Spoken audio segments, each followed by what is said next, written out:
Hello friends, welcome to Amit's terrace garden. आज की video camellia के पौधे की देखभाल के बारे में है। उससे पहले मैं आप लोगों को अपने प्लांट पे कितने सारी बर्ड्स आई हुई हैं वो दिखाना चाहता हूँ। इस क्वांटिटी में बर्ड्स आए हुए हैं।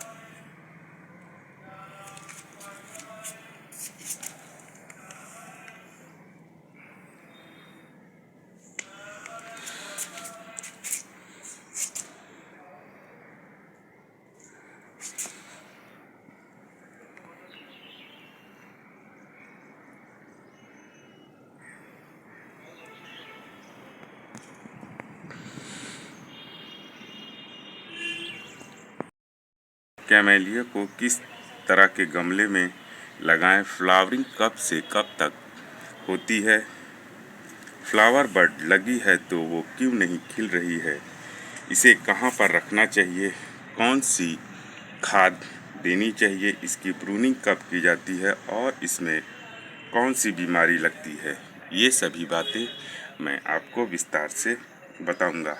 इसके प्लांट को मैंने लगभग 2.5 साल पहले ख़रीदा था। पहले मुझे इस पौधे के देखभाल के बारे में जानकारी नहीं थी, इसलिए अब तक मैंने इसका कोई भी वीडियो नहीं बनाया था। लेकिन अब काफ़ी हद तक एक्सपीरियंस हो चुका है, जो वो जानकारी आप लोगों के साथ साझा करूंगा। कैमेलिया की 2 स्पीसीज आमतौर पर ग्रो की जाती है और दोनों में ही फ्लावरिंग का सीजन अलग अलग होता है।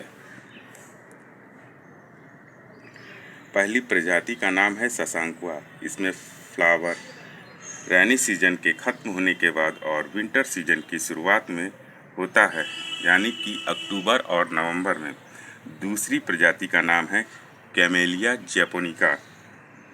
इसमें फ्लावरिंग विंटर के अंत में और स्प्रिंग सीजन की शुरुआत में होता है, यानी फरवरी और मार्च में। मेरे पास जो प्लांट है ये कैमेलिया जैपोनिका का प्लांट है। कैमेलिया के पौधों को ऐसी पॉटिंग मिक्स चाहिए जो एसिडिक हो और सॉफ्ट हो। अगर आप इस प्लांट को मिट्टी में लगाना चाहते हैं तो इसके लिए आप 40% मिट्टी लें, 40% वर्मी कंपोस्ट और 20% रिवर सेंड का इस्तेमाल करें। कैमेलिया के पौधे को अगर आप गर्म क्षेत्र में रहते हैं तो मिट्टी के गमले में ही लगाएं और ठंडे प्रदेश में रहते हैं तो मिट्टी, प्लास्टिक, सीमेंट के गमले में भी लगा सकते हैं। कैमेलिया के प्लांट की रिपोर्टिंग हर साल नहीं की जाती है, इसलिए आप इसे 10 से 12 इंच के गमले में ही लगाएं। कैमेलिया के पौधे में पानी मौसम की ज़रूरत के हिसाब से देना चाहिए। ये बात मौसम पर निर्भर करती है और पौधे की ग्रोथ पर भी। इस पौधे को ऑर्गेनिक खाद बहुत पसंद है, इसके लिए आप सीवीड का प्रयोग करें।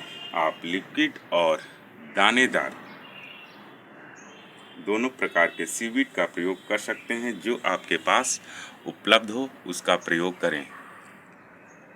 अगर आप दानेदार सीवीड का प्रयोग कर रहे हैं तो 1 चम्मच यानी कि 10 ग्राम सीवीड का प्रयोग हर 30 दिन के अंतराल पर करें, और अगर लिक्विड सीवीड का प्रयोग कर रहे हैं तो हर 10 दिन पर उसका प्रयोग करें, 1 ml प्रति लीटर।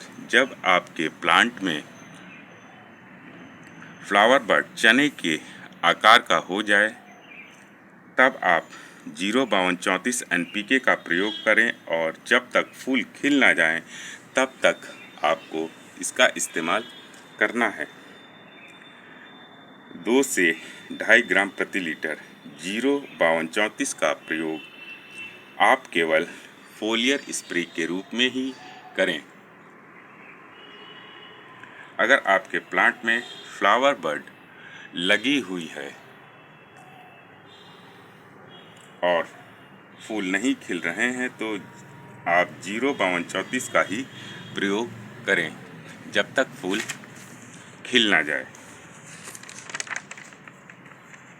कैमेलिया के पौधे की प्रूनिंग फूल के खिल के सूख जाने के बाद की जाती है।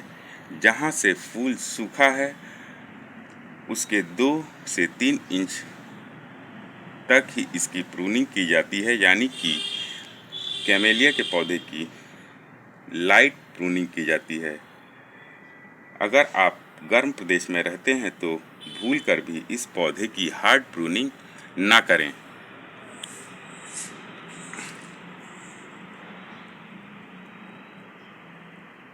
आप अगर इसे हार्ड प्रून कर देंगे तो यह पौधा गर्म प्रदेशों में सर्वाइव नहीं करेगा।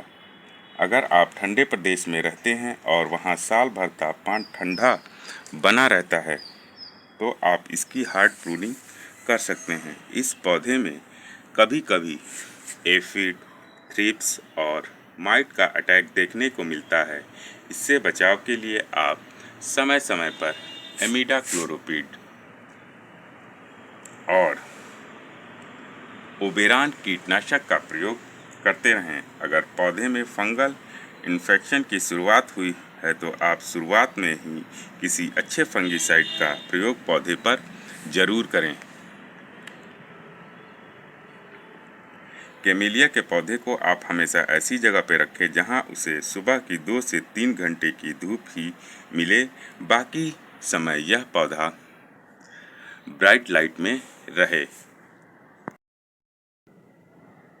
जब आप कैमेलिया के पौधे को खरीदिए तब ऐसे प्लांट को खरीदिए जिस प्लांट के तने की मोटाई पेंसिल की मोटाई से ज़्यादा हो, तभी उसमें फ्लावर बड आएगी और उसमें फ्लावर खिलेंगे। अगर पौधे के तने की मोटाई पेंसिल की मोटाई से कम है तो उस पौधे को आप मत खरीदिए, क्योंकि ऐसे पौधे में फ्लावर बड नहीं आएगी और फ्लावर बड अगर आ भी गई तो वो गिर जाएगी। तो कैमेलिया का नया पौधा खरीदते समय आप इस बात का ध्यान जरूर रखिएगा।